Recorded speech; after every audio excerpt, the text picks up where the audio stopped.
Hi, good afternoon, everybody.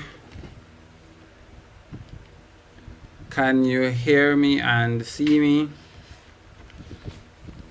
If you can, just send a message in the chat for us to see, please. Hi, good afternoon, everybody.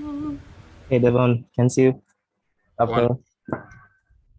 Wonderful. Okay, guys, welcome to the third annual MedSkool KickOff put on by Hyper Academics Jamaica Limited in conjunction with several key stakeholders, including the Jamaica Medical Students Association, the Jamaica Dental Students Association, the Kayville Medical Students Association, the Faculty of Medical Sciences Guild Committee, at the University of the West Indies Mona campus, and the University of the West Indies Surgical Society. My name is Malcolm Booster, and I am Managing Director here at Hyper Academics Jamaica Limited, and so it is my esteemed honor to welcome you and also to share with you this evening as your moderator. And a little later down, I will be sharing with you in a session, a brief presentation on financial planning. I'm extremely excited to be here this evening, particularly because we have worked hard to put together this program for you, which will run over the next today and 2 more days this week. And definitely looking forward to what it has in store. This year, we are experiencing some challenges that we never had before. So, for example, the numbers are not as they usually are because, for example, our colleagues over at Kayville have not been able to secure the student list as yet, so the message has not gone out to all of the freshers. Similarly, here at Mona. However, we decided that we're going to go ahead with the content and the program regardless, because it's being recorded, it is live on YouTube, and so it will be accessible. And so when we are able to get the message out to everyone that MedSkool Kickoff is happening or has happened, they will be able to access the information. And for sure, here at Hyper, we believe that even if it's one person who is able to benefit from the resources that we have in store for you through MedSkool Kickoff, then that will definitely be worth not canceling it. So just want to welcome all of you and introduce some of the members of the team who are here this evening. We have Mark Anthony Davis, who is the president of the MBBS class of 2026 at the University of the West Indies Mona campus. We also have Jeremiah Baker, who is a member of that class as well. We have Miss Alisa Frey, who is representing the Jamaica Dental Students Association. We have Akili Campbell, who is representing the Kayville Medical Students Association. And there might be some others online who I haven't seen as yet, but definitely we will introduce them as they come on.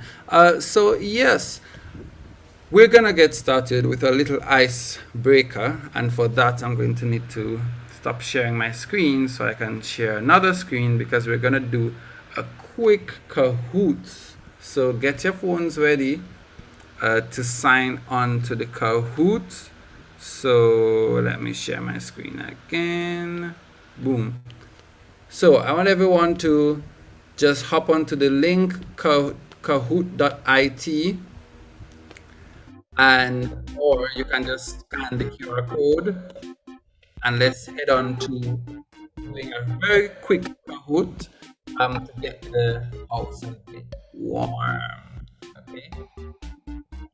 Everyone, including the organizers, are invited to participate because I'm the only one who knows the question on this. Let's go. Okay, we have 4 people so far. We want to have at least 20 so we can start. Yeah. And just so you know, there's a prize for the winner.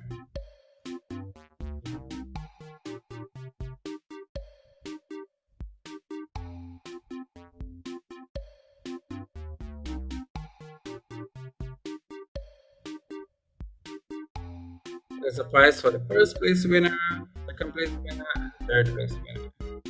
And I will announce these prizes at the end. So obviously everyone is signing on with names that are not their given name. So you know that I would advise you to take a picture of your screen that it shows your name, so that when it's time to claim your prize, you can claim the prize. Just take a screenshot. How many we have so far? We have 1, 2, 3, 4, 5, 6, 7, 8, 9, 10. Okay, cool.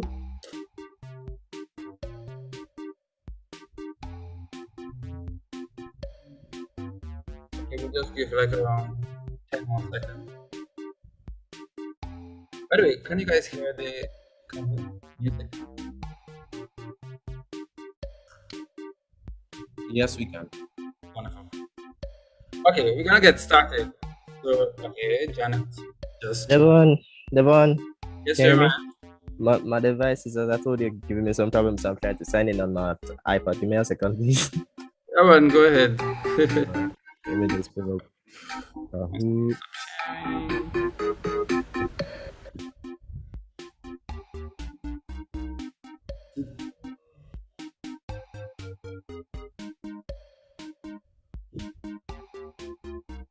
All right, so it's coming up. Okay.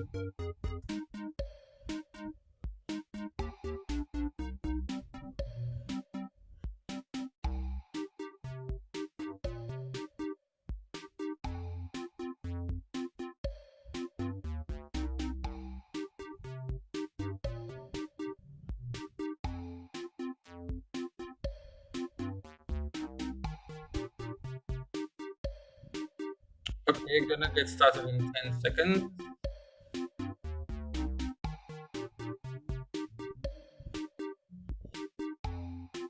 Okay, so let's go.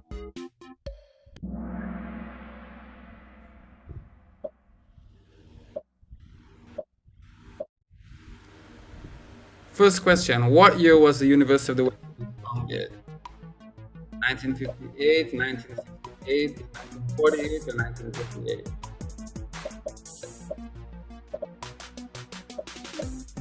Okay, 11 answers so far.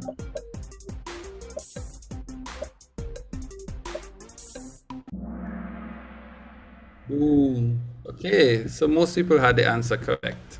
Wonderful. So Janet J is at the top. Remember, you gotta be quick on your fingers.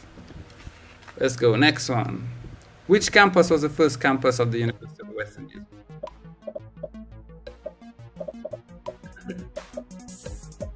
Okay. Nobody should get this wrong. Nobody should get this wrong. This one is a giveaway. This one is just check. Some people got it wrong. Yes, so the Mona campus was the first campus to be founded at the University of the West Indies. In fact, the MBBS program was the very first program at the University of the West Indies. Okay, so Janet is still at the top, followed by Frito, and then Mandy, then Didi, and Dev. Let's see what's next. I think the next question is going to be funny. Is it? Maybe. Oh no, it isn't. How many bones are in the adult human? 206, 226, 102, or 250?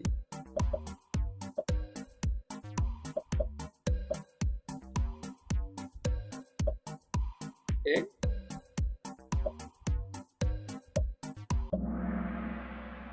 Very good, very good. Okay, most people got it right. 206. By the way, that's how your multiple choice question is gonna come. They're gonna give you answers, some answers that are gonna look very similar, and you're gonna have to. It's really either you know it or you're not. Yeah, man. It seems as if Janet is still at the top. Very good. Okay, last question. Let's see how this one goes. What came first, the chicken or the egg?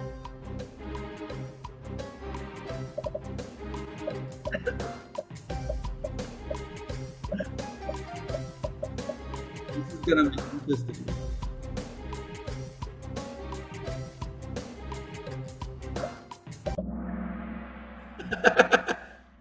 Most people stress out. Hush. So, obviously, we know that this is a long debated question. And I was reading something that said the egg had to come first because it's not very specific. It didn't say which came first, the chicken or the chicken egg. And because there are eggs dating back up to 540 million years ago, obviously for other species other than chickens, then the egg had to come first. And probably the chicken obviously, well, not obviously, the chicken came way after, I think they said around 34 million years ago.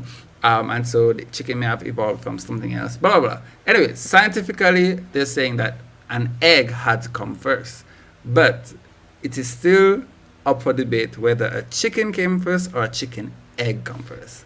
Okay, let us see who's the winner. So, at the top, we have, number 3, we have Didi.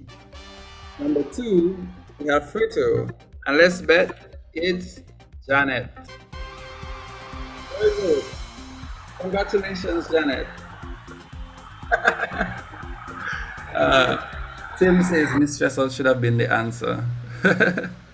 Okay, let me just change up my screen. Janet, you want to unmute your mic and reveal yourself? Tell us your name and where you're, well, I assume you're from, your name is Janet. But tell us where you're coming from.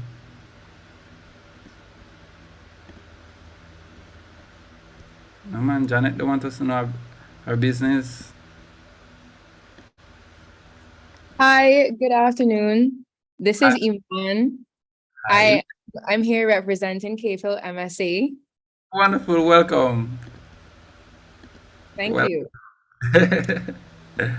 Okay then, so did y'all enjoy this little icebreaker?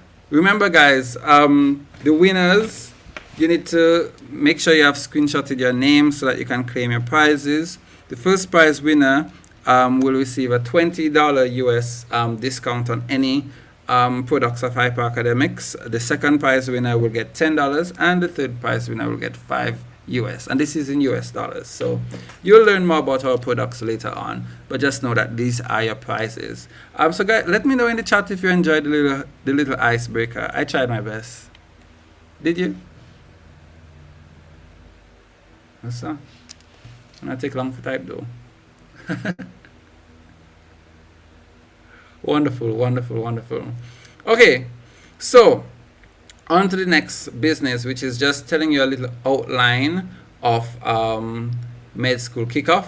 So basically, what we're gonna do over the next 2 to 3 days is we want to introduce you to what life is going to be like as a medical student from a student perspective. All the organizers of MedSkool KickOff are students, well, except me because I just finished my MBBS program, thank God. Anyways, but most of the organizers are students representing student organizations, and so you're gonna get honest, frank perspective from the various students about their experiences and little gems from the perspective of your own colleagues, right? So today you will hear about what you should expect from medical school. You will hear some gems for the journey. You will hear a little bit about financial planning from myself, and then you'll also hear about expectations from dental school. Now, most of the students here are from Mona campus. Later down on Thursday, which is when we have day 2, and you'll get some more details about that, we'll hear from the KVille Medical Students Association and other groups and organizations. You'll hear more about them on Thursday. But today, the presenters are all coming from Mona, right? So excuse them if you find that, you know, some of the content that they share might be a little Mona specific, but many of the things are broad, especially the advice segments, that no matter what campus you come from, even if you come from Timbuktu, there must be something in store for you. So just look out for that, okay? And then later on at the end of the program, we'll share a little more about what to expect for the rest of the week. So without further ado, I'm going to invite Mark Anthony Davis, as well as Jeremiah Baker, who will present, do our first presentation slash discussion. I think they more want it to be a discussion kind of vibe, which is on gems for the journey. So let's welcome Mark Anthony Davis and Jeremiah Baker. I think Mark is going first. Good afternoon, guys. Can you hear me clearly? Everyone can hear me clearly? We can hear you loud and clear. Okay, Hey, Mark, great. can you hear? So first, I want to start off by introducing myself, right?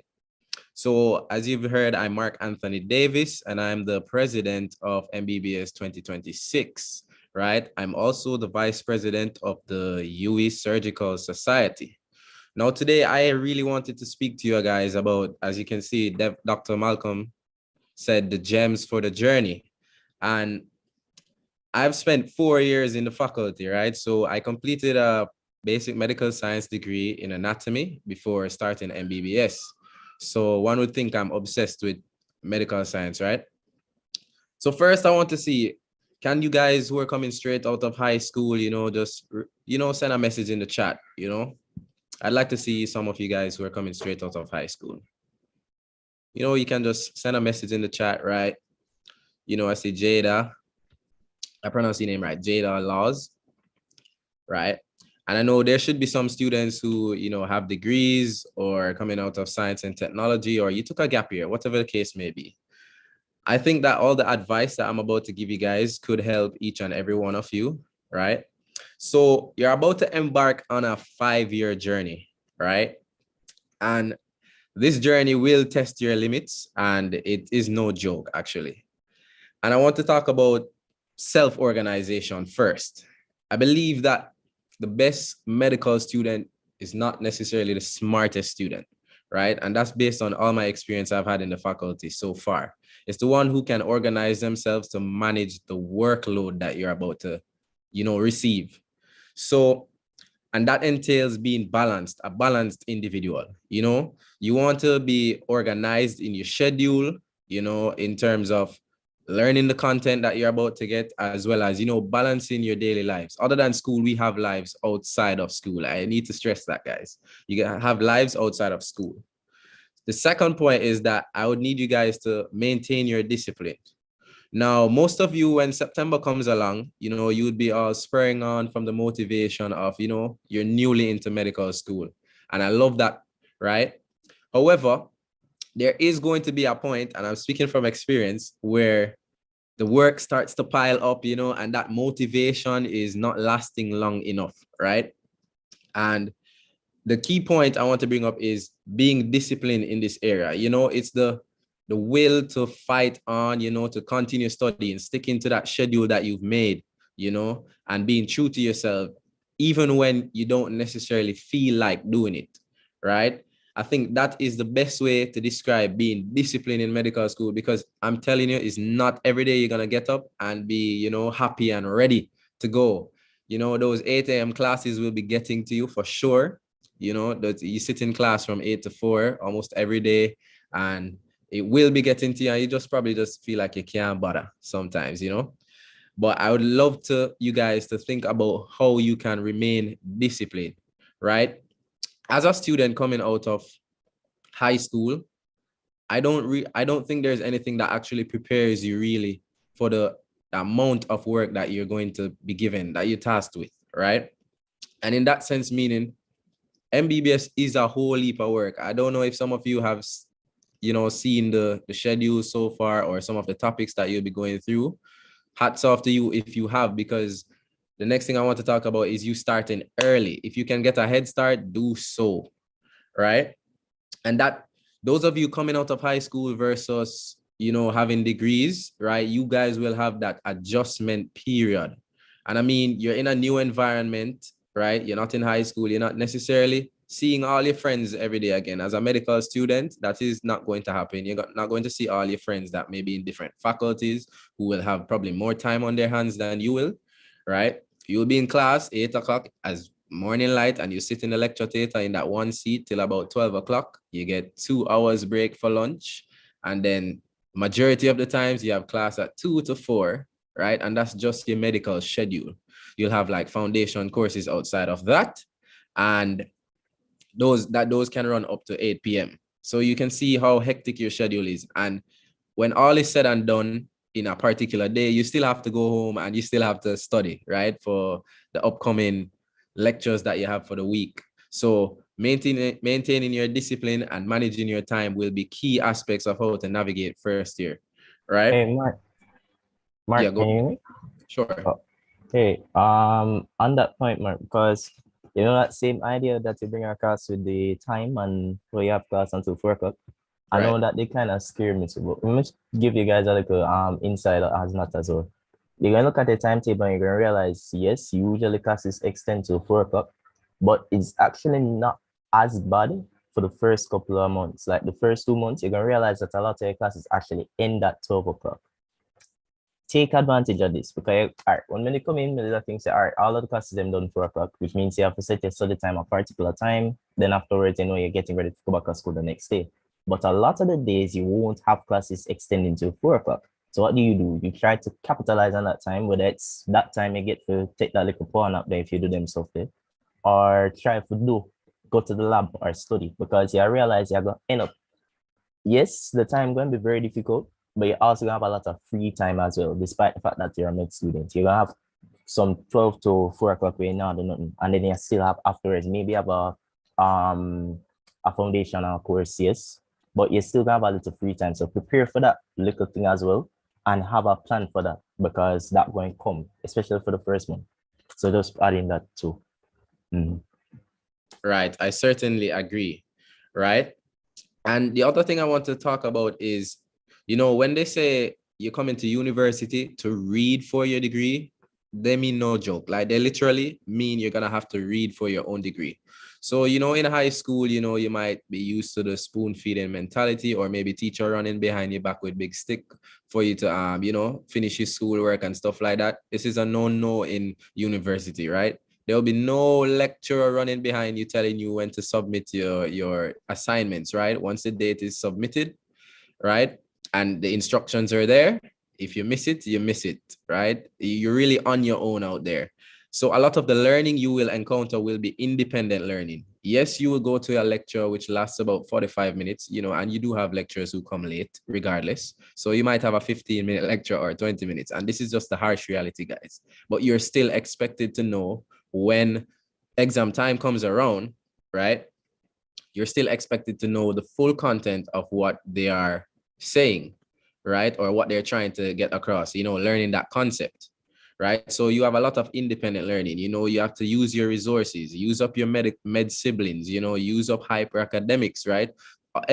Even your friends, right? Teach each other, right? You definitely have to read those books if you can. You know, everyone learns differently. You know, you have some people who learn by writing but you can use even YouTube, you know, get the point across. And I could share my way of how I've been navigating medical school so far. Essentially, what I tried to do, and this stems because, and I have to say this first, because you first year students who are coming in September will be the first of its kind that will have MBBS face-to-face with mid-semesters, right? So you're going to be the first year group with mid-semesters. And that means by the time around 6 weeks, right? 6 to 8 weeks, you guys will have exams that will contribute to your final grade. And how I like to think about it is that if you can really ace those first set of exams, it really eases the pressure on you for when you get around to finals time in December, right? November, December. Because what would mean is that if you can secure a high percentage of your grade, some of these med semesters are worth up to 20% of your final grade, right? So if you can really, you know, secure maximum marks, I want you guys to aim for maximum marks on your mid semesters. Once you do that, you're setting up yourself well for the final exam so that the pressure will not be that much on you. You can imagine if you don't do so well on your mid-semester, right? And I'm not saying it's the end of the world if you don't do so well on your mid-semester. However, you're going to start to, you know, encounter stuff like self-doubt, you know, and you're going to lack a little bit of motivation, right? And it can really get to you mentally if you don't really start off well. So I'm really encouraging guys to start off well, try to settle in as quickly as possible, right? And focus, right? So starting off well is key. You get those great grades in mid-semesters, and once you do that, I guarantee you it will set you up well to get those A's. And while we're on the topic of grades, right, I want you guys to, the expectation of grades in medical school, right? A lot of you might be used to those all A's in high school and stuff like that. Now, I am not one to tell you here that's impossible in medical school. No, I have gotten all A's before, right? However, it didn't happen straight off the bat for me, right? I've been here for 4 years, right? In my first year, it was more about me proving to myself that, hey, I actually belong here and I can actually do this work, right? And trying to navigate the new space and the new environment that I'm in. However, do not be disappointed in yourself if you did not get the grade you want, right? And I will say that again. Your grades don't define who you are, right? It doesn't define the level how smart you are, right? Sometimes, you might prepare well for the exam and you just had an off day, right? These things are reality in medical school, right? All of you, I like to say all of you who enter medical school are bright individuals, right? You are smart individuals. You have to be smart to enter medical school. No common man would just want to come and give their life away to medicine like this. I'm telling you, you're giving your life away, by the way, right? Signing off your, your life, in a good way, by the way, right? However, if you don't get those grades that you want, do not be disappointed. What I try to tell students, right, or my peers, how to think about it in terms of your mindset is that you will embrace the challenge. So for example, I did embryology twice actually. And I can tell you guys, I did it when I was in basic medical sciences, right? And to be honest, guys, I will tell you, when I told you I passed that course by 1%, I got the 50% flat. So less than 50% is a failure. And you know what was astonishing to me? That's the course I studied the hardest in first year, right? Back when I was in basic medical sciences. And I had the opportunity to do it again. And obviously in my mind, right, it always weighed on my mind that, oh, I'm afraid of this course for whatever reason, right? So try not to develop that mental block. But how I looked at it positively is that this is my challenge, right? I wanted to be here. And I tried to have a positive outlook on how I could approach the information. I started to ask more questions, reach out to other students for help. Because sometimes you might not learn from the lecturer, but you learn from your peers, going over the content with you, right? So that's what I want to encourage you guys to do. Do not be deterred by the grades that you get, right? But try and persevere, right? Stick through it. Embrace the challenge that you're facing, right? Find resources, as I said before, talk to each other, become a family, right? This journey called medicine, you cannot do it alone, right? Jeremiah is one of the students. I didn't know him before first year, but he's one of the students I have, come to know across the year. And even Devon himself, right? He's become sort of an advisor for me, somebody I can, speak to when I need some advice, or he gives me tips on how to navigate some of the courses and stuff like that. And I'm telling you, your best asset is networking in medical school. The more people you know, the easier your journey will be for you, right? Take that from me.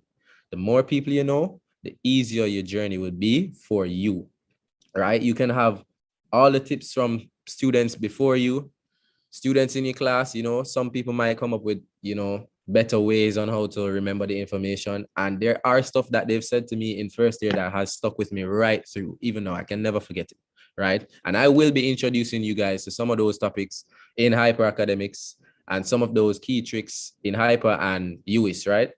So I want you guys to become a family with each other, right? And network, get to know each other. Do not be shy. When you're in that lecture theater, right, and the lecturer is there, ask you questions. I know it might be difficult for you guys to come out of your shell, and speak in front of everybody in the class because, you're starting to wonder if who's going to think that you're done, or whatever. Don't mind that. You're not dunce. You're smart for asking the question. And I'm telling you, 95% of the times, most people in the class will have the same question that you have. It's just that you're the one who's brave to stand up and ask it, right? Do not be afraid to ask, right? I've learned that out of my head, right? So ask your lecturers, ask your students, and at the end of the day, you want to understand the concept, right? Once you can understand the concept of what is being taught, you're 95% on your way to passing the exam and getting those good grades. Once you understand the concept, you should be fine, right? Because at the end of the day, you don't want to be learning just to pass an exam, but you're training to become doctors and surgeons, whatever specialty you guys have in mind, you want to actually remember the content so that you can be the best doctor you can be, right? The best version of yourself. So don't just be studying to pass exams, but keep on a mindset that you're studying so that you want to remember, right? If you're studying just because you want to pass exam, I'm telling you, it's going to make it a little bit more difficult for me because you're just going to be like, oh, you just want to pass this, you just want to pass. And there will be days like that.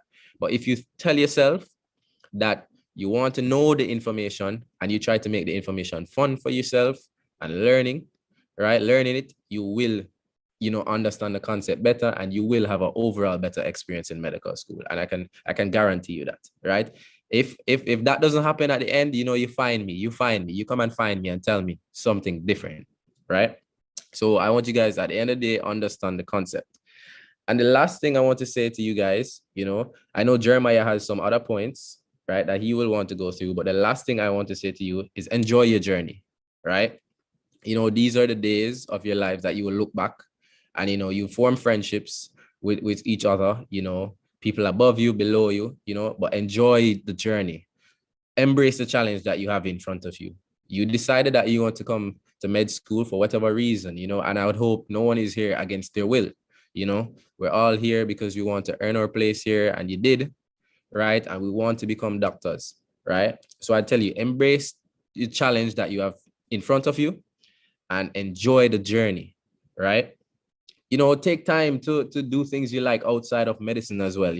Hobbies are important. Your mental health is very important. So, I play football every weekend. I could have an exam the next day. You can bet on it. I'm going to play football the night before. That's just me. That's something I enjoy. That's kind of my escape, or, probably take a trip somewhere every now and then. But definitely find time to incorporate maybe exercise if that's what you like, going to the gym, or, even if it's just going out with your friends, having a drink. I'm not really encouraging, alcoholism. Side note, I am.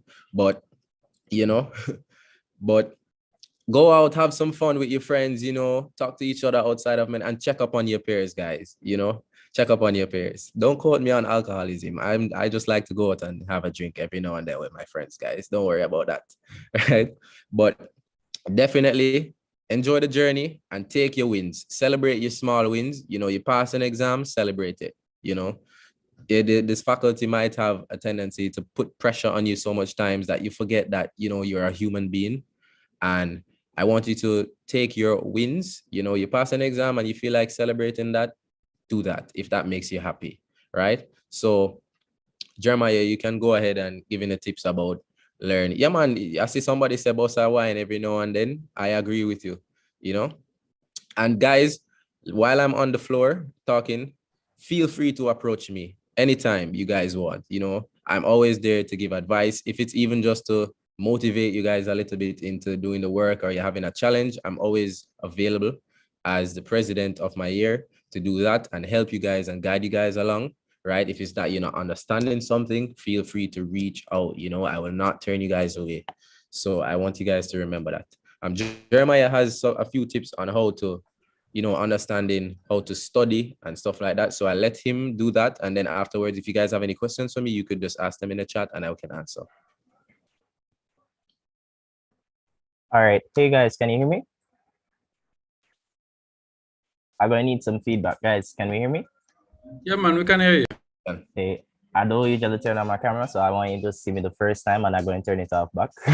So just see me. I want you guys to be able to just appreciate what we're seeing. Wait, let me do that back.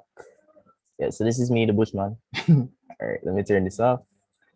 Devon, can you give me access to share screen because I actually prepared some notes. Guys, I want you to Go ahead. listen to us. Okay, great, great.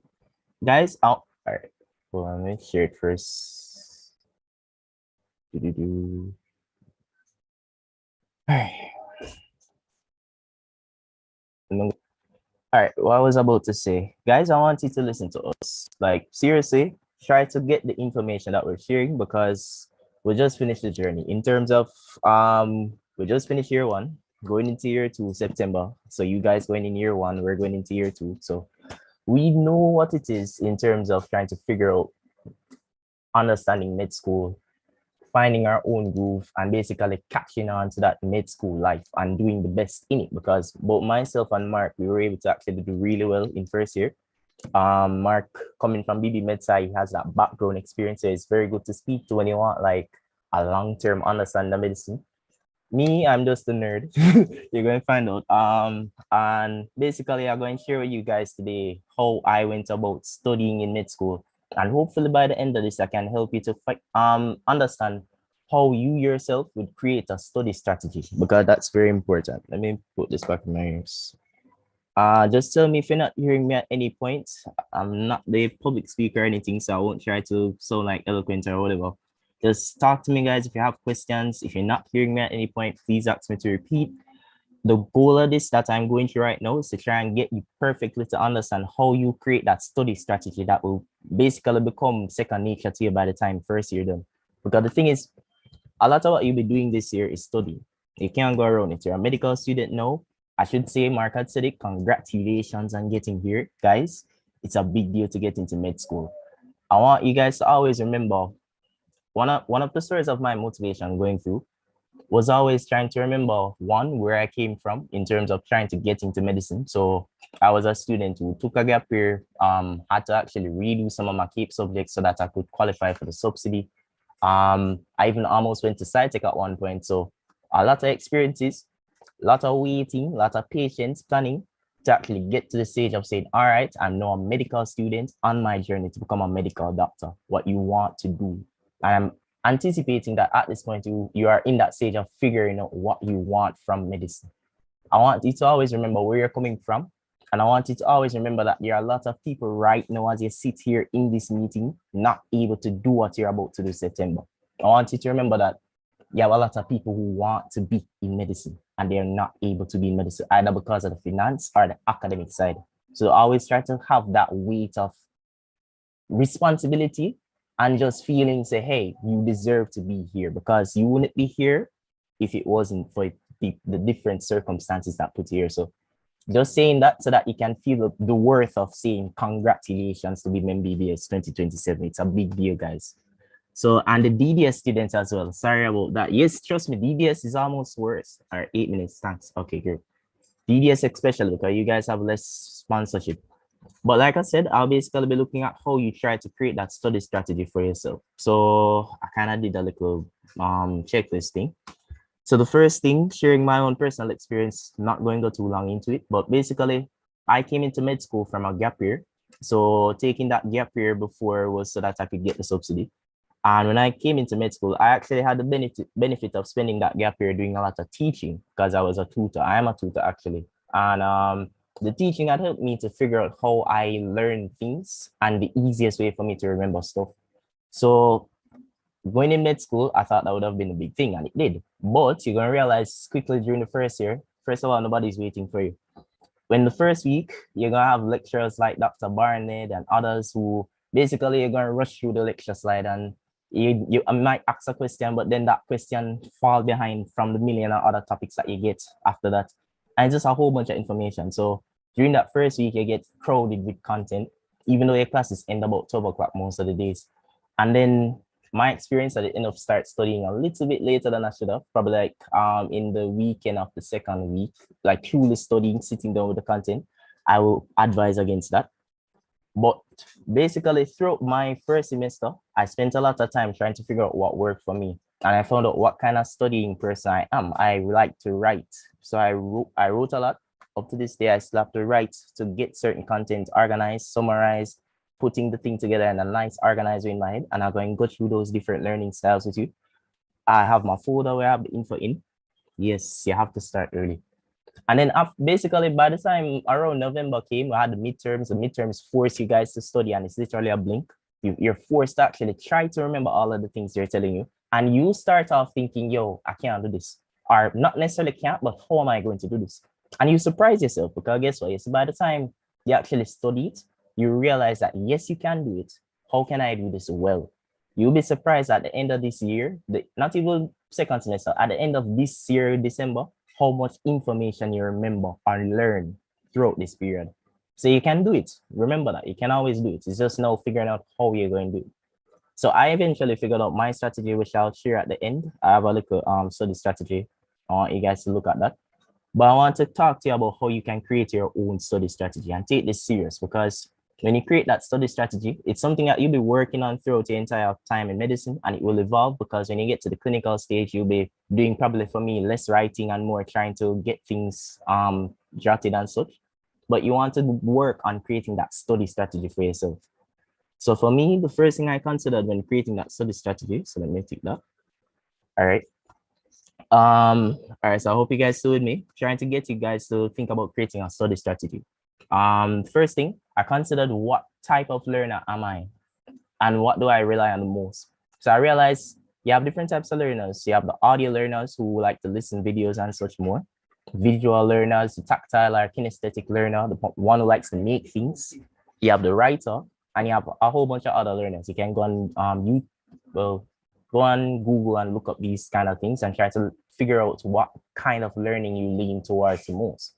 But the caveat to this, what you want to remember is that even though you might identify as a particular learner, so for me, I realize I have to write more, you also have to remember that you want your learning study strategy to implement all of these things. So I found a way to include the audio side, listening to the YouTube videos and such, and also the visual side, going to the lab, and the ability to speak on the things as well, to do voice notes when I want to. So you have to try, when you create that study strategy, to include all of these different things, because the more senses that you engage while studying, the better it is to retain that studying long term. So keep that in mind when you're developing your own study strategy. Creating a timetable. All right. Some people might advise against the timetable for one big reason. A lot of the time when you create that timetable, you end up not following it to the T. And then that brings about a sense of depression, or a source of depression, because you're not following the timetable as much as you want to. And then that becomes an issue. Let me tell you this. I created a timetable. The timetable for myself is a sense of comfort. Why? When going through medicine, you're going to feel like you have a whole bunch of things to do. The timetable for me allowed me to have that place where, at least when I'm doing a whole bunch of things, I know exactly what I'm supposed to do. And even if it's a case where I miss a session or not get to do as much as I want for the week, and I'll talk about how you can avoid doing those things, you want to have that timetable as your background to say, all right, at least I know where I go. That's the purpose of the timetable. It gives you that mental sense of stability, and you need stability going through medical school. So I'm going to show you my timetable, if I can move this. And I'm going to actually send a template of this afterwards, so you guys can try to make your own if that helps you. But for me, it wasn't a case of always following the timetable to the T, but you try to just have that timetable so you can at least know your trajectory going for the week and what you're supposed to be studying, and you just feel a lot more comfortable. I like graphics and I like colors, so I put a lot of colors in. I hope you guys spend the time to create your own thing. Yes, the discipline part is important. But basically, the timetable should try to include what you normally do, like your exercise, morning routine. If you read, you read. And then you include time about trying to study a particular course. All right, so this is moving. So for me, what I tried to do, so this is my semester one timetable, and it evolved over the time of putting it together, which is fine. You can evolve it. What I like to do, because I realized this from high school, I like when I have a particular day to study a particular thing. For you guys, you have 4 courses that should I say 4? 5 courses that's tested this semester. You have FDT, Big Bad FDT. I remember I told you guys try to think about FDT as 3 separate things, because FDT has what? Let me ask that question. FDT comprises of which 3 content sources? Let's see who's reading the stuff. Preparing for school. What's that? What's that? How you mean them not going to know it? I knew it. Brother, it's 2 weeks you guys have left in it. I won't accept that. And Tim Mark, seems to have it. microbiology, pathology, pharmacology. Excellent. You know, even if you don't know it fully, because at first when the thing said it was microbiology, pathology, and physiology, then someone corrected me. This is the fact I matter is, guys, the more prepared you are now, the easier you're going to feel in your head when you're actually getting into school. It's about feeling that sense of stability. You're reading the book, the handbook, so that you can feel a little more sure about what you're doing. You're reading the little things that we give you so that you can feel a little more sure. Because that sense of stability is what going to make you not feel like you're going all over the place and that going to disturb your study. All right. But what I'm saying though, guys, for FET, break it down in 3 courses. So break it down in 3 subtopics: pharmacology, microbiology, pathology. And I try to do that in my timetable. But some of these parts won't actually come on a specific as soon as the others. So for example, for the first month, FET focuses on pathology. So I actually made a mistake of trying to include pathology, pharmacology, microbiology throughout the entire thing. But you want to remember that so for the first month, they focus on the pathology, and then afterwards you get into the pharmacology, then the microbiology. So like October, then November. So when you're making a timetable, you have to factor that in mind. That was an issue. So keep in mind, you might not be doing all of the things under that course immediately. So keep that in mind when you're making a timetable.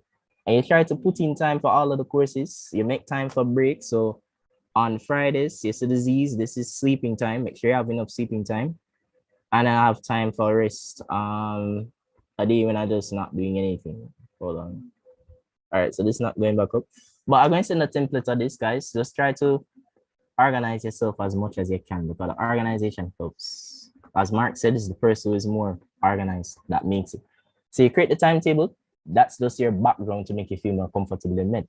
Now, auditing the timetable. You want to ensure that your timetable is flexible enough in terms of when you're actually putting it to practice, are you getting the things done? If it's not getting done, that might mean, say, you're not being disciplined enough, or maybe the timetable is not flexible enough. So you might want to review it and say, maybe switch around some positions. So when you do the courses, you may have to switch around your sleeping time as well, but try to make it more flexible. Are you getting enough studying done? You know if you're getting enough studying done if you can actually answer the questions when they come up on particular topics. And we're going to get to practicing. Are you doing too much of one course?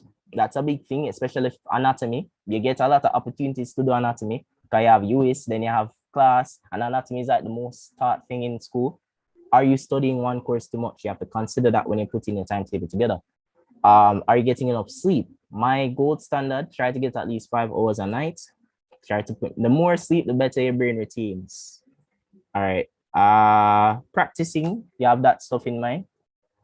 But I'm going to share this when I finish though. Basically, I don't have a lot of time with you guys, but let me just say my study strategy basically was to go to the lecture site, go to the lecture sessions, try to ask the questions. I was a big person at asking questions. You have lecturers who don't allow you to ask. Well, no, let me not say that. You have lecturers that aren't very straightforward, so you have to ask questions. And you might not be sure what you're asking, so you use your common sense. If you're not getting a basic understanding, try to ask the questions still. Go home, review the content. That's what I did. I followed my timetable. I write, so I have to use the papers and write out. I'm not trying to rewrite what the lecture says, but when I do the research on the content, I write it in my own words and I do a whole bunch of things. If you meet me in person, I can literally show you how this works. So I can give you more on that. Follow your timetable, then you practice. The most important part, that's where Anki comes in. That's where you go to your extra classes. Hyper was a big deal for me. It was a very big deal for me. Hyper, braiding training, Udemy, Nicholas Chappie, go to the extra classes.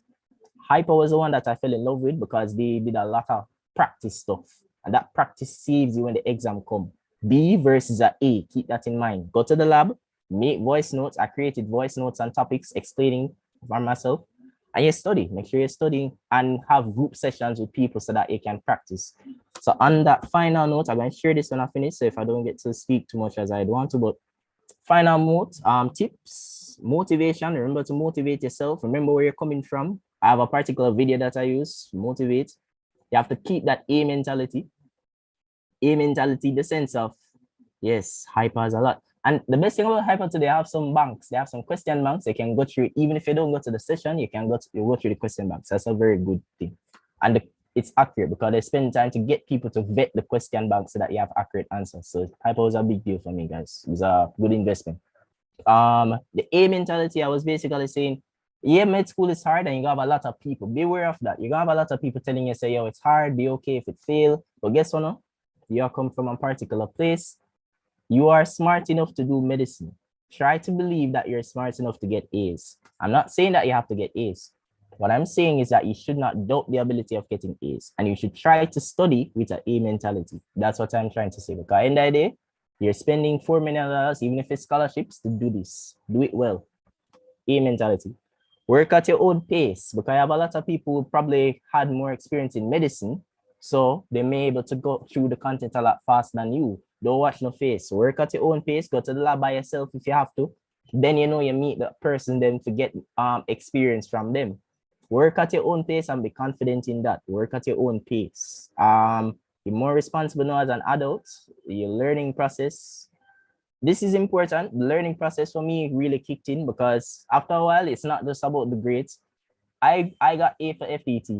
Ask me how many things I remember for FET. Question. Fact of the matter is, at the end of the day, you want to learn this to practice medicine. You can't just be thinking about the grades. You need to actually remember the stuff then. I do remember things from FET, just to put that out there. But what I'm saying is that try to shift your focus to learning it for the information. And when you do that, I promise you, you're going to get the results. Start first week. Please start studying the first week. You need to. Very important. And I'll send the resources at the end. So I say I have a book. I actually have a book on studying. So how to get studying done, how your brain works, things like that. So if you're interested in stuff like that. And a document that I created and some advices. So that's basically me, guys. I hope this was helpful. Guys, if you have oh yes, Mark wants to comment. Go ahead. That's me, guys. Right. So guys, thank you, Jeremiah. Right. You guys can see how meticulous he is and how in-depth he is. Right. So while he was on the topic of it's not just about the grades, I'd want to encourage you guys to get involved, right? Whether it's clubs or, you know, responsibilities, you know, being president or whatever it is, or various roles amongst your class. It doesn't even have to be medicine related, right? I'd encourage you guys to get involved. You know, medicine is not only about, you know, trying to learn all the things or all the topics, but what you can do, it's also about your character development, right? You developing as a person. So I'd encourage you guys to get involved in various clubs. And once you can do that and become a well-rounded individual, you know, once it is that you're coming out of medical school, they actually look for those things. As you can see, majority of the scholarships now these days, it's not just about your grades, right? So you definitely want to get involved in your extracurriculars, you know, so keep that in mind. Residency. You know, right. So before we go, does anybody have any questions for us before I go? If you have any questions, feel free to open your mic and speak, right? I want you to guys to develop that, you know, coming out of your shell, you know, be bold and speak, you know, it's good for you guys. No questions?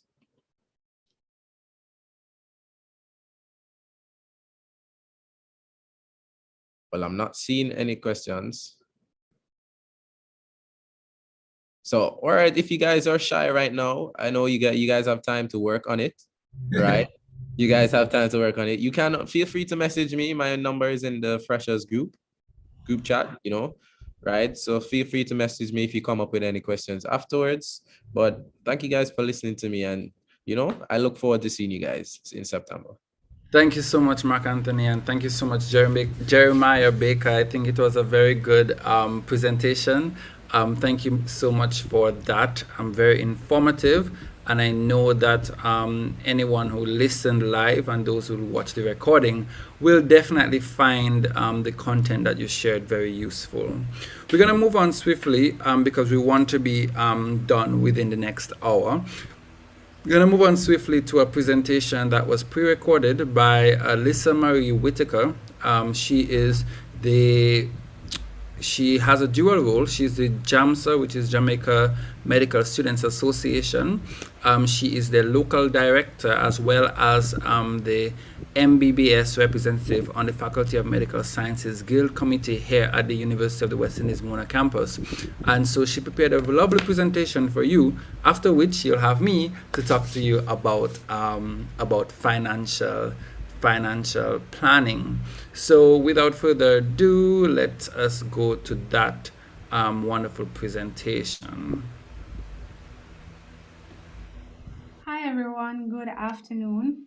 My name is Lisa Marie Whitaker, as mentioned, and I am the FMS MBBS representative for this year, as well as the local director for the UA Monash campus for Jamaica Medical Students Association. Now today I'll be speaking to you a little bit about medical school at the University of the West Indies. This is very targeted, I must admit, but a lot of this information will apply for DDS as well. So let's get started.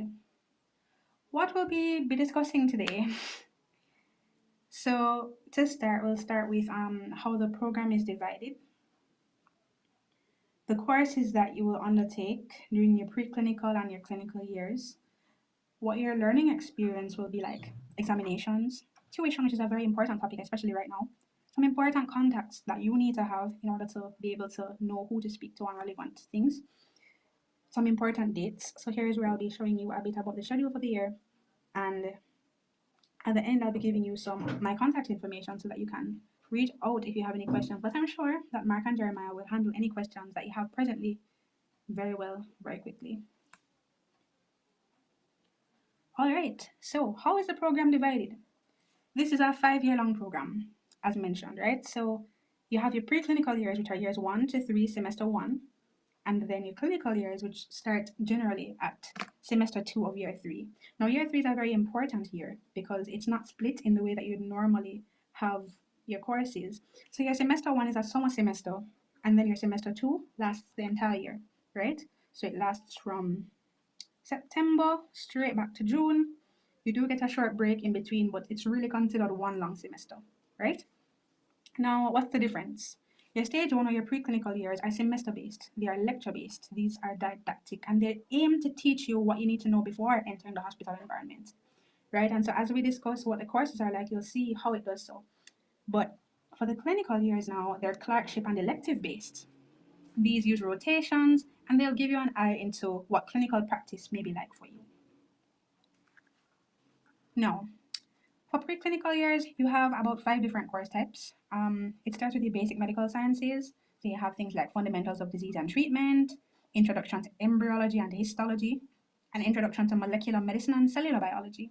Now, these are the building blocks upon which the systems-based courses are based, right? So if you want to think about it like a house, you will need, or in order to really consider all aspects of treating a disease, right? You'll need to know everything from the ground up, right? So you need to know, okay, what's the normal development of the structure that may be affected? What makes it different now? How do we treat it? What drugs can either cause this to occur or treat the complication, right? Treat the illness that you have. So essentially, what it's really about, the basic medical science courses, is just to give you that foundation upon which your knowledge will be built for the systems-based courses, right? So the systems-based courses now, for this, we'll be discussing basically every system in the body. So you have your locomotor system, you have neuroscience 1, which really deals with the peripheral nervous system, you have neuroscience 2, central nervous system, and the rest are listed here. Then we have the health management and research courses, and I know that some of you may be interested in research, so these are ones to pay special attention to as you move forward. Next, you have your junior clerkships, which I spoke about. Those occur in your year 3, semester 2. You have your foundation courses. Now, these are courses that you must complete, and these do not affect GPA. However, they're still very important because without them, you cannot move on to stage 2 of the program, right? And so essentially, what I've been told is that if you do not complete your foundation courses, it is likely that you'll have to sit out a year, complete it, and then join the year group below you, which is not something any of us would want to do. So I'd suggest that you try to make the time to see how best you can sit these courses before stage 2 begins. And as I said, stage 2 starts year 3, semester 2 into year 4. All right, now on to your clinical years. My aim is not to be very long, so I'll just be breezing through this part as you'll get more presentations as you move forward. But these really comprise of, as I said, year 3, semester 2 into year 4 and 5. So years 4 and 5 are divided into 50 weeks of clerkships. Now, these clerkships are essentially a time in which you will be able to rotate through different specialties or subspecialties so that you can get an idea of what they are like, what is expected, and really gain some knowledge in a more practical sense about these areas. Now, one thing to look out for is that you also, in this time, have 2 elective periods, one in year 4 and one in year 5. And essentially, what you do with these elective periods is that you'll be able to rotate through an area of your choosing. And this can be done either in the country in which you study, so if you're going to UMO, that'll be Jamaica, or you can get those done elsewhere, right? Meaning that you can do a sub-internship or an elective period in another country, providing that you have met their requirements. Now on to classes, right? So what is your learning experience going to be like? So for your preclinical years, which is where I'm really going to be focusing from this point on, you'll have lectures and labs. You'll also have tutorials, and these are very important, right? So for your lectures, as we said, we're going to be just having 1 hour periods of a lecturer going through a particular topic on that particular course, right? This is what you see on TV every day if you watch anything with college students, right? But then you also have labs, and I'll go into those a little bit more in our next slide here. So for labs, you have many different types, to be honest. You have anatomy labs, which happen on the ground floor of block B, which is basically the main building, that's block B. But then block A is where you'll have your lectures, and those will happen primarily in LT3. So you can make a note of that if you want, but you'll be able to see it for yourself when they show you the tour of the campus. But then outside of anatomy labs, you also have histology labs. You have a few labs, for med and for cellular biology. So those will take place primarily in biochemistry labs, which are on the first floor. Which are on the second floor, The histology labs, which is on the first floor. And then you also may have physiology labs, right? An exercise lab, which takes place on the third floor. All right. So now we can move on to exams. Now, all your exams are going to be in person this year, and they will take place typically in Assembly Hall, at the old library, and at other assigned sites, which will be on your exam timetables. And for certain exams, these I'll call spotters, these will take place in the labs themselves, right? Now, for your exams, you'll have 2 major types. You'll have your full exams, which are 50 to 100 multiple choice questions, essentially, and these are your basic exams, right? But accompanying those exams, especially for your systems-based courses, you'll have OSCEs and spotters. Now, OSCE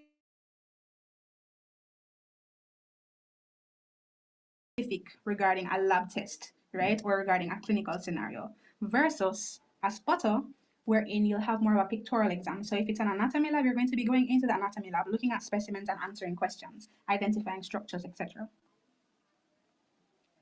Now onto the elephant in the room, tuition. Now, at this point, I wanted to place a special emphasis on students who may not know whether or not they're sponsored students. So I'll just bring up my acceptance letter. Right, so with this acceptance letter that I got, there you can see my name, but look at that first and second line. It says, congratulations, we're pleased to offer you a place as a full-time student to read for the Bachelor of Medicine and Surgery degree in the Faculty of Medical Sciences, etc. Now, to know if you're a sponsored student, this is basically the format of that email. But if you are not a sponsored student, you'll see the words self-financing. Now, once you see the words self-financing, that means you'll be paying the 28,000 US dollars. But if you are a sponsored student and your letter looks like mine, then you'll be paying $695,279 per year. Now, this is paid on a semester basis, so you'll pay half for one semester and half for the second semester. Just a warning, when you get to year 3, that means for your summer semester, which is only about 8 weeks, you'll have to pay a complete half of the tuition in a shorter period of time. At this point in time, we do not have any updates on whether or not the 50% bursary will be back anytime soon. So for those people who were hoping to get that bursary, I don't want to burst your bubble, but right now there is no there is no definitive answer to that. So I would probably say no right now. So I would say that it's best to prepare yourself to pay that full 28,000 US dollars if you are able. All right. Now on to some important contacts that you need to succeed, right? So here we have our Dean, Prof. Fame. We have our Program Director for MBBS, also the Deputy Dean of Teaching and Learning, Dr. Annette Crawford-Sykes, and the Deputy Dean of Student Success, that is Dr. Andrea Garbut. All right, so these are their emails. I'll be sending this PowerPoint so that you can have it moving forward. WhatsApp line that will get you in touch with a counselor. We're wrapping up, so now we have some important dates. As you can see, the semester begins August 28th, right? But you won't necessarily be starting class at that time. Classes will start a little bit later. And here we have a better view of that. Right, so teaching begins on September 5th, Monday, September 5th, and end on Friday, November 25th, right?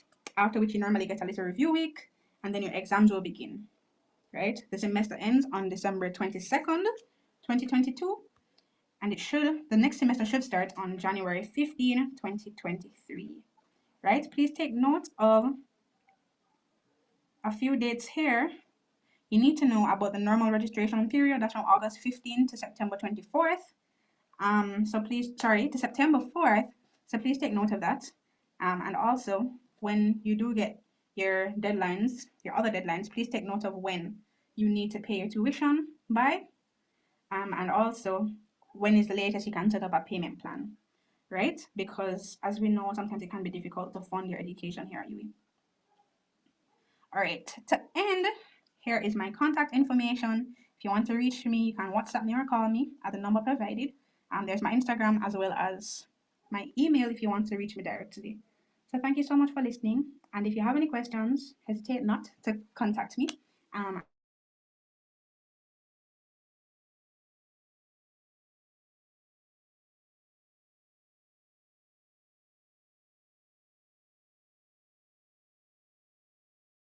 Important dates. So here is where I'll be showing you a bit about the schedule for the year.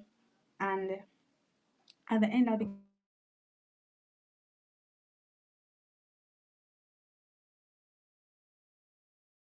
Hey guys, sorry about that little glitch. So we want to thank Lisa Marie Whitaker for her wonderful presentation, which she shared with us asynchronously. Did you guys find it beneficial? Just let us know in the chat.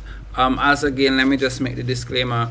Again, some of this stuff, most of this stuff were very monocentric, but in terms of the structure of the program is very, very similar to Cave Hill, as well as the dates that she mentioned at the end. A lot of those are university-wide dates. When we hear more from the Cave Hill Medical Students Association, we will get some more Cave Hill specific things. But definitely, what's up next is not Cave Hill specific. It is very much important for everyone to understand and to know, which is financial planning. It won't be long, and then we have just one more presentation we should be able to get out of within the next half an hour, if not less. So, financial planning. Why is financial planning important? Can anyone put in the chat for us, why is financial planning important? And just to note that we're making note of the questions or any questions that may come through YouTube. So you can answer anything on YouTube and we will see your responses. So can anyone unmute their microphone or anything and tell me why they think financial planning is important? Come on, don't be shy. Nobody knows. No one wants to speak to me. I'll give it a go. My name is Alex. I believe it's important because from what I'm gathering, just in general, medical school is going to be a lot. So you don't really want to have to add another worry financially. And if you can get your finances under control, you wouldn't really have to worry about it as much. And it can be very beneficial, so you can work quarterly on the degree itself. That's wonderful. I think the presentation is done. Thank you so much, Alex, who's clearly from Barbados. Alex, are you from Cable campus or Mona campus? I'm from Cave Hill campus. Wonderful. Welcome. Okay, right. So as you said, medical school, dental school, it's a big stress on itself. And so basically you need to be able to limit as best as possible additional stresses. And as you all should know, financial stress is not little stress, it's big stress. So if you can help to alleviate that stress, trust me, you'll be able to focus a lot more on your schoolwork. Okay, so we're going to touch on financial planning before, during, and after medical or dental school, all of which are important and all of which you need to get started on right now. Right, so you have to start now in terms of your planning from before, and there are some questions you need to ask yourself. First of all, where is the money for your tuition coming from? Now, all of you are coming to the University of the West Indies. Let's make it known from before you even set foot on the campuses. You will not have no money, right? They don't have no money. For whatever reason, we can have a debate about that later in life. It means that they're very, very, very ferocious when it comes to getting their tuition monies. You have to know from before that tuition is due at the start of the semester, not at the end of the semester, or else you're going to buck up in problems. You're going to end up in problems when you have midterms, mid-semesters, when you have end-of-year exams, if you don't pay your tuition or enter a payment plan. So you should know that all the campuses have payment plans available for tuition. There are deadlines for which the time where you can start these payment plans. If you miss that boat, then that's it for you, unless you can pay up before midterms, right? So ensure that you know where your money for tuition is coming from, whether it is from scholarship or whether it is from your pocket, from your parents' pocket, or some well-wishers, any kind of benefactor. Ensure that you know that from early, right? Where's the money going to come from for your housing? Because you're gonna have to stay somewhere, especially if you're coming from a different country or you don't live in the same vicinity of the university. You need to be able to afford housing. You need to be able to afford food, and you also need to be able to afford entertainment.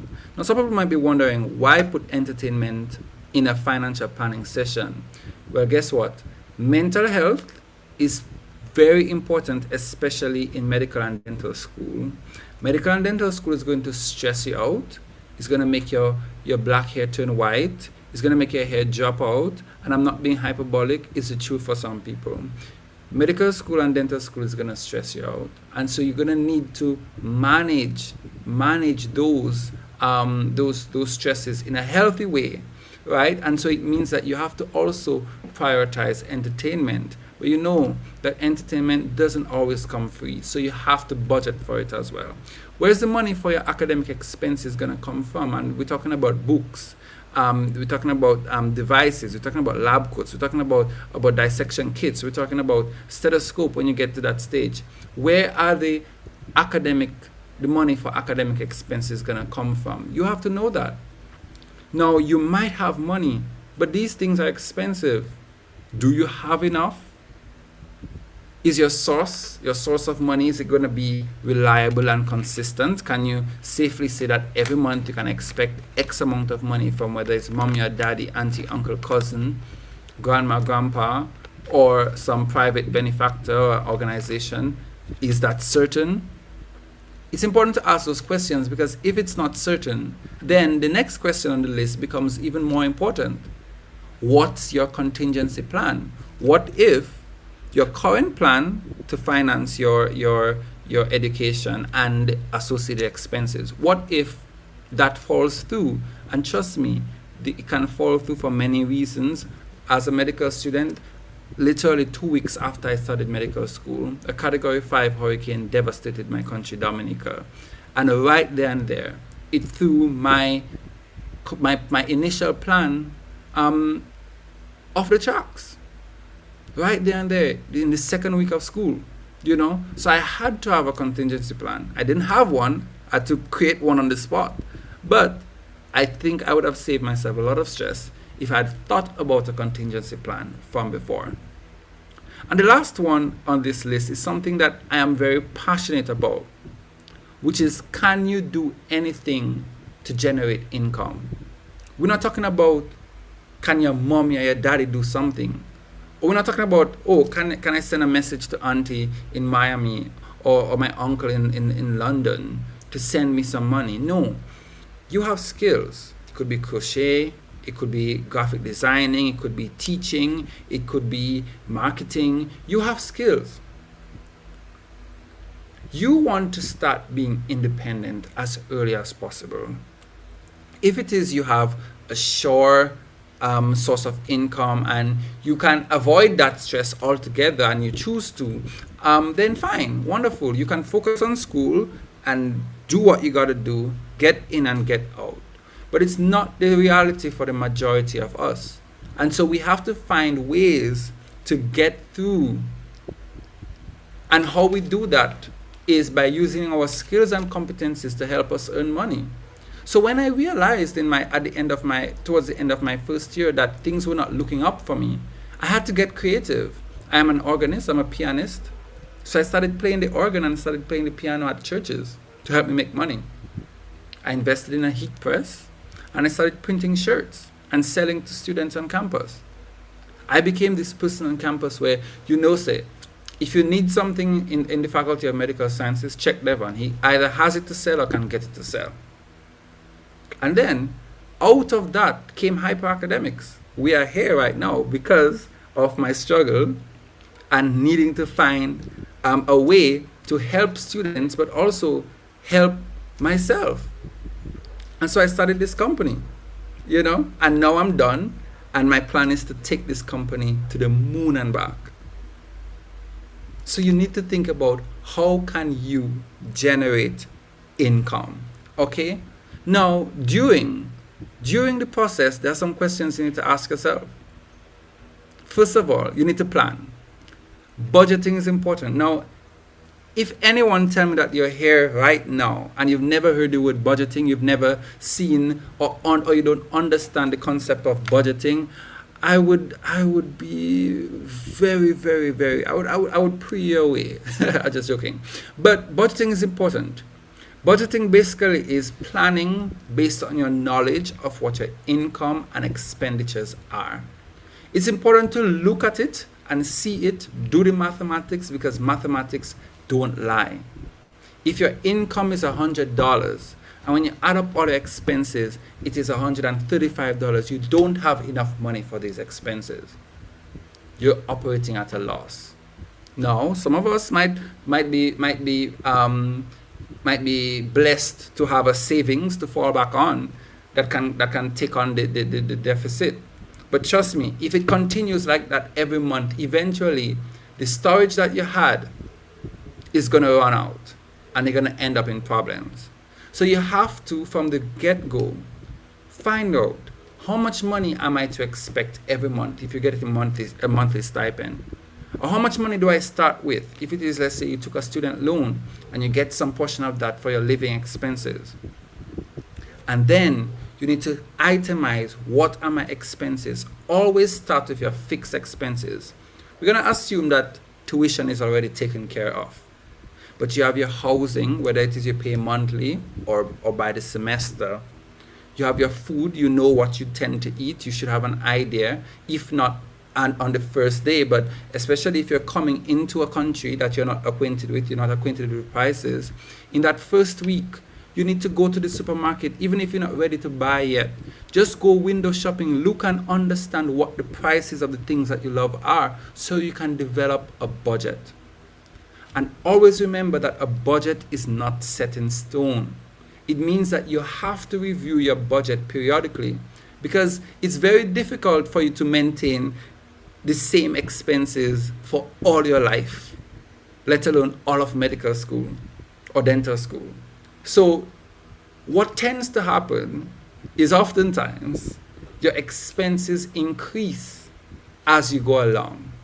You might become more familiar with the environment, what are the popular parties that keep every couple of weeks. And the more you acclimatize to the new university environment, the more you're going to experience and want to experience things, and these things are going to cost dollars and cents. Which is why you need to review periodically to know that, okay, Night Carnival is coming up next month, and Isle of Soka is also coming up in that same month. Can I afford both? Or if I want to go to both of them so bad, what else can I sacrifice? Can I have 2 meals a day instead of 3? By the way, I'm not suggesting that you should sacrifice your food to go partying. It may not be worth it.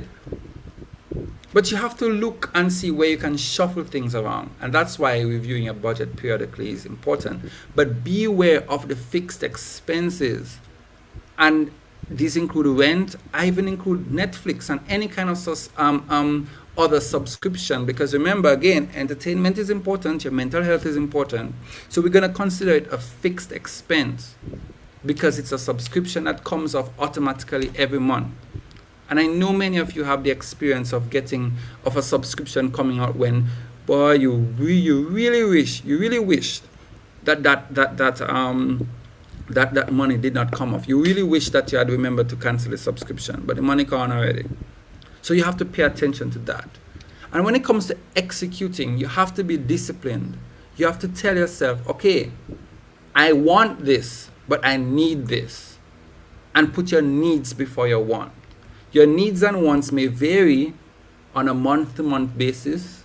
There are some that will become stagnant, like for sure, you need a roof over your head, so your rent has to always be considered a need. Your rent should never be a want. It should always be considered a need. So you take care of your expenses according to priority. And you stick to the plan that you set. You stick to it, you review it periodically, but when you review it for that period of time, whether it is you say, okay, my budget is for 2 weeks or a month or for 2 months, whatever that period you have, try your best to stick to it. It's okay to have temporary deviatory spells, and that's just my highfalutin way of saying sometimes, something come up and you feel like splurging. Sometimes you end up spending a little more than you plan to spend, and that's okay. It's okay insofar as it doesn't happen every month, because then it becomes not a splurge, it becomes a fixed expense, or it becomes an additional expense that you're too shy to put in your actual budget because you don't want to see the negative number. But even if you don't see the negative number on your budget, if it is just still spending the money, you're going to see the negative number in your bank account. Okay? Wherever you can, save as best as, and the best way to save in university, this thing called free food. Listen, I had an experience several experiences, but one of them was I was coming from lecture theater and we saw a tent. I met my friends say, boy, it looked like they have some food over there. So we're going to go see what happened. And as we stepped up, the dean said, yo, guys, come, you have some food, man, y'all can eat. While we're eating, that's when we found out what was the actual event going on, which was some lecture theater that was being commissioned. Look out for free food. I'm not saying that. Always ensure that it's food from someone who has a food handler's permit, yada, yada, yada. I'm telling you, go pick up any and anything on the road, but look out for free food and save. That's one way to save. And last but by no means least, you have to think about after, because your tomorrow starts now. Well, it started before, but your university life is a very pivotal time.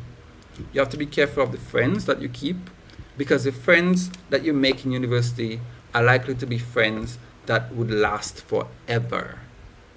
So you have to be careful of that. But also you have to be thinking about your long-term financial goals. Do you want to be the next Jeff Bezos? Okay, cool. You want to do that? That's fantastic. You need to start positioning yourself in your mind, in your body, in your spirit, and in actuality, you have to start preparing yourself to become the next Jeff Bezos. Right? Jeff Bezos did not become Jeff Bezos by just sitting on his chair doing nothing. Right? So you have to plan for long term. You have to look out for the financial information online. Everywhere you can get reliable financial information, look out for it and imbibe it, ingest it, digest it, and make it your own. Especially in countries that have this thrust, like for example Jamaica. Jamaica, there is this fussed about buying stocks and those kind of stuff. And the different financial institutions always have these little seminars, webinars. On Twitter, there are the different accounts that talk about financial stuff. Yeah, look for the information and start seeing how you can start investing from today. You may not be able to invest $100,000, but you can invest $100. You can invest $500. You can invest 10 US. You can invest 20 US. Every mickle make a muckle, which is what Jamaicans say, right? It's never too early to start investing. And cultivate responsible financial practices from today. I always tell people, the transition from student to full-fledged adult is very abrupt. It's very, very abrupt, right? I mean, some of us have we come from backgrounds where, even when after school we may not have work or whatever and that kind of stuff, we have people to cushion us, but the majority of us don't. Unfortunately, and unfortunately so, as medical or dental students, you're almost always guaranteed your internship after school, unlike other programs where you might have to go job searching.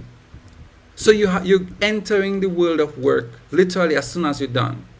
I did my exam last week, got my results, 2 weeks ago, got my results last week, had pledge ceremony on Friday gone, and on the 1st of September, I'm in the hospital as a medical intern.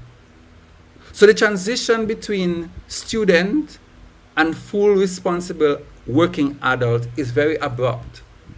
Your mindset is not going to change in one night or in 2 weeks.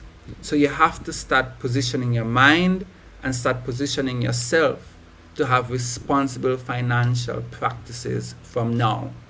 Because while now you might have less to lose in terms of dollars and cents, when you start working, it's a lot more you're going to have to lose. You'll have more responsibilities, more financial obligations, more money than you have now, but the stakes will be higher. So start cultivating the practices right now. And the last thing I would say is that if money is a major factor in deciding the path that you want to take in the future, like for example, you might want to specialize in something that brings the most money because that might be what you're going for. That's okay. Don't make anyone tell you, say, it's not okay to think about money. In our profession, they like to say that, you must, it's a profession of service, which it is. But you cannot take service to the bank. You take money to the bank. Service cannot pay your loans. So you have to consider finances in deciding your future. And for some people, finance is a major thing. For others, it's not. If that is for you, start researching from now. Start aligning yourself with those who've done it before. Talk to your consultants. Ask them about their journey. Ask them how they get to that place where they can be driving the BMW, etc. It wasn't overnight, and it took a lot of hard work.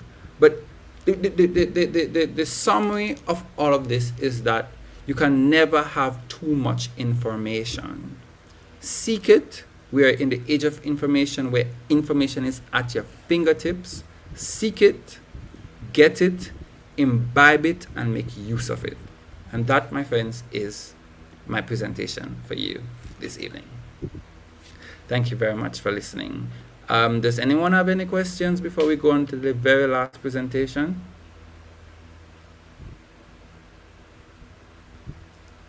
Okay, seems like we have no questions.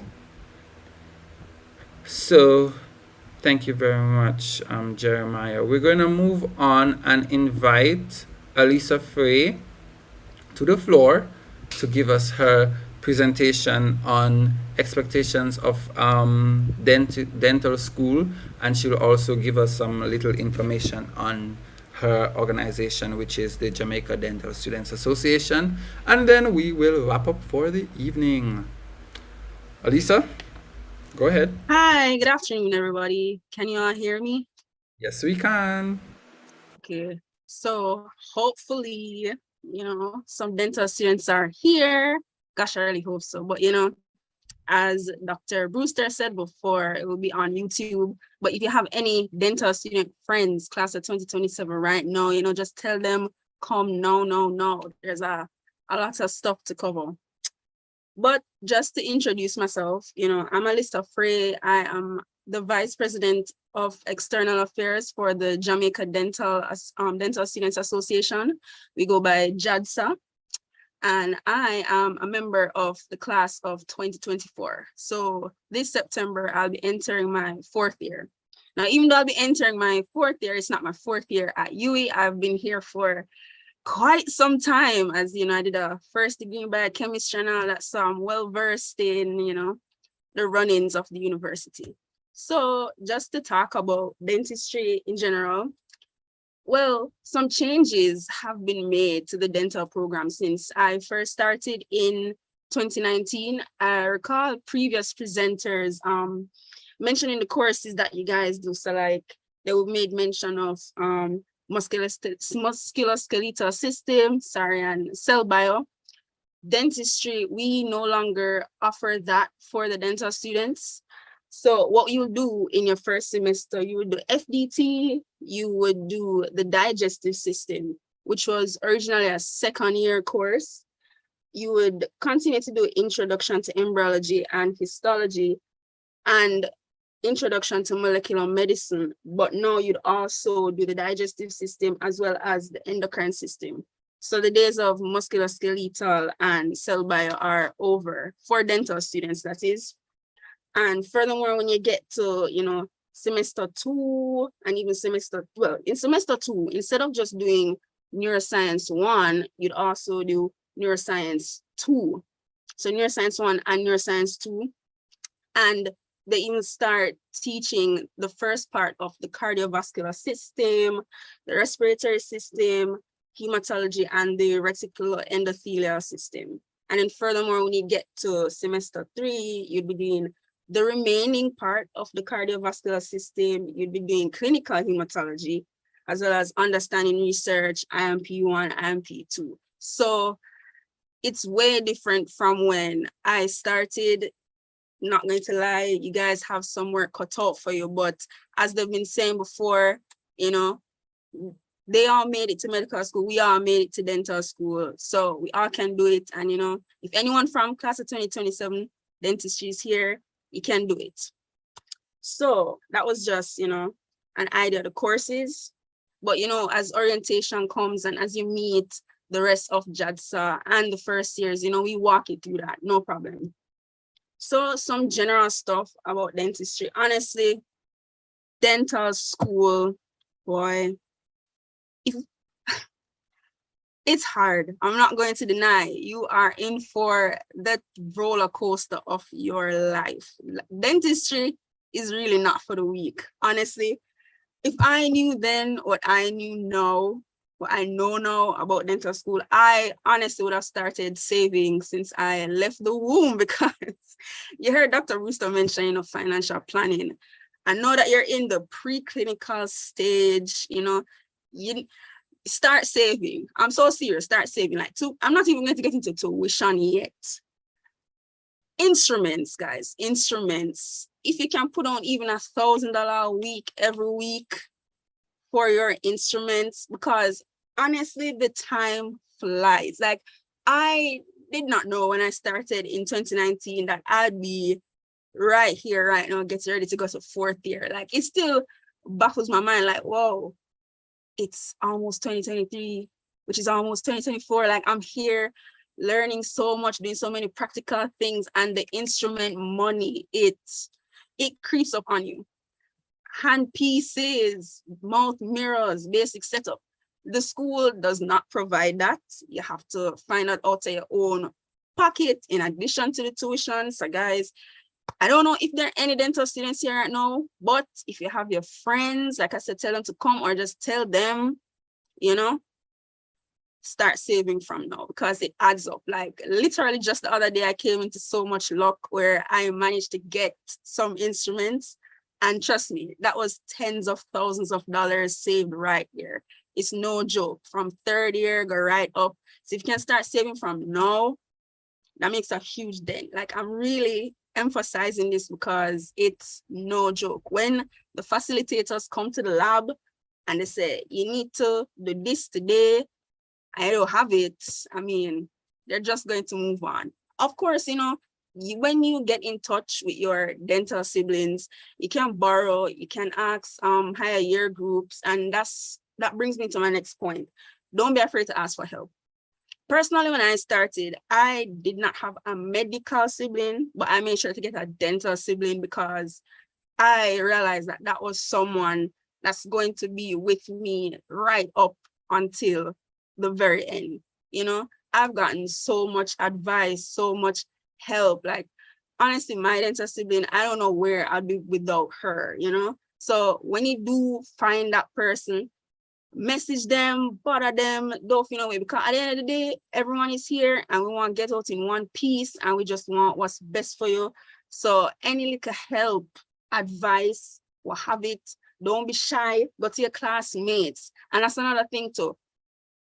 Because you guys are the first set of people coming back since, COVID had us online and stuff. Like, it's been so long. When the pandemic started, I was in my second semester of first year, and now I'm going to fourth year. It's been a very long time.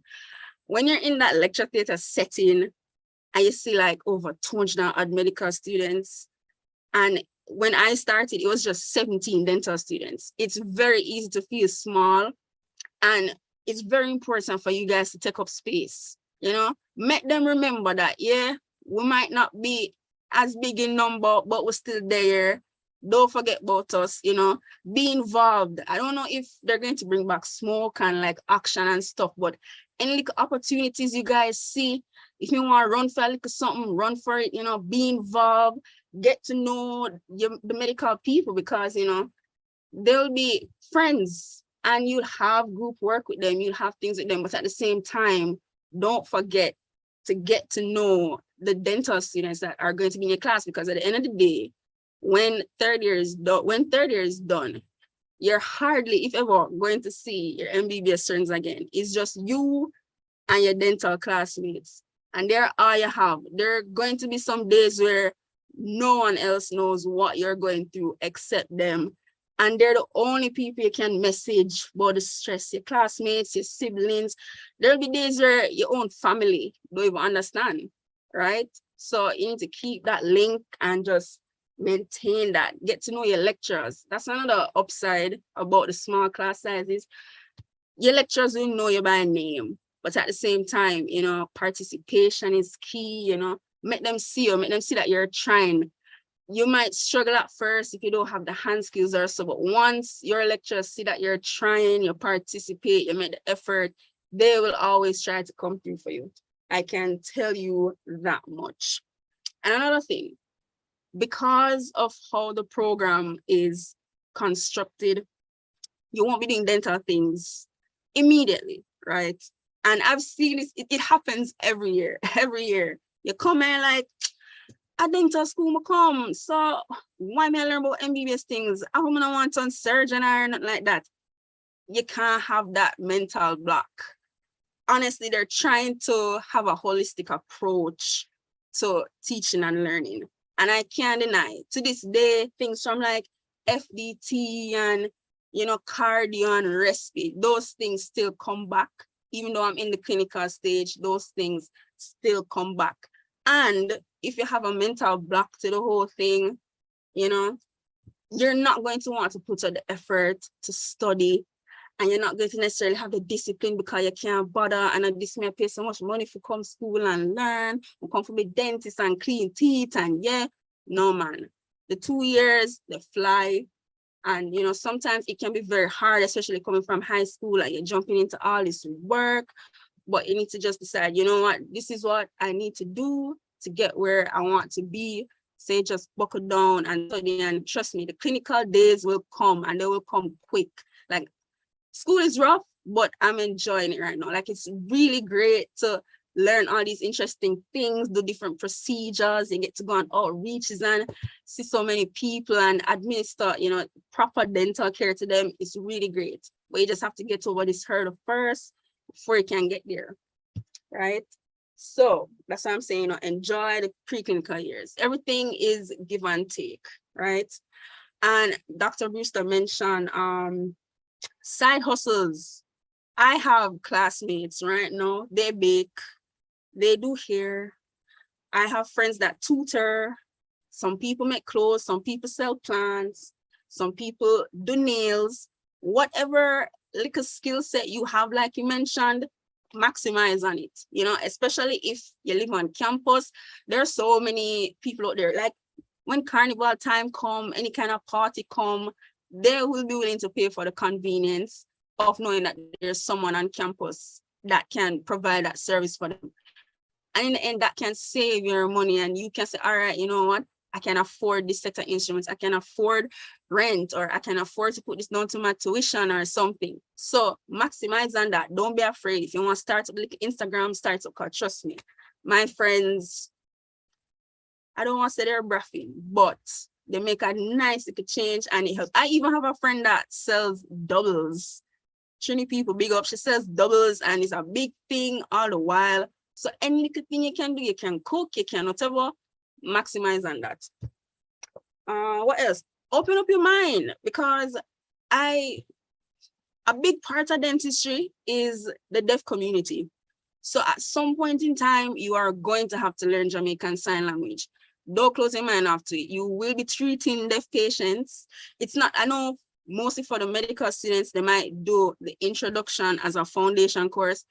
We take it all the way. You do the introductory sign language course, and then you have to take, I don't remember the name of the course right now, but you have to continue. And then when you get to fourth year, when you get to the clinic, you are tested treating deaf patients. You have to know your sign language. So just open up your mind to that right now. And you might be thinking, boy, I never come to learn sign language, but it's really cool. And it's really nice to tap into the deaf community, because it's really hard for them sometimes. They really shy away from it because, they don't think that there are people out there that understand or are willing to communicate with them. And there are so many people, so many deaf people in particular, that 30 or 40 years old getting dental care for the very first time just because we offered that initiative at UA. So it's a very big thing. So, just prepare for that. What else? Come to JADSA, guys. Come to JADSA. We are here for you. We're here to fight for your rights, everything. I need to speak to the president, Todd Mohammed, about meeting date. I know it's usually Thursday, but I'm not exactly sure, when we're going to start. But come on, we do so much. We have outreach opportunities for you guys, equipment drives, bake sales. We teach a little sign language. We have trivia Thursdays. We have speaker sessions. So we get past students to come back. We get, professionals, dental professionals from other countries to come and speak. And it's just a really good time. So, if you guys can come out and support JADSA, we will honestly make it worth your while. All right. And back to finances. Dentistry is kind of different, where we do not have a subsidy. And honestly, I think the year group below me should be 2025. I think they were the last year group to get the 50% bursary.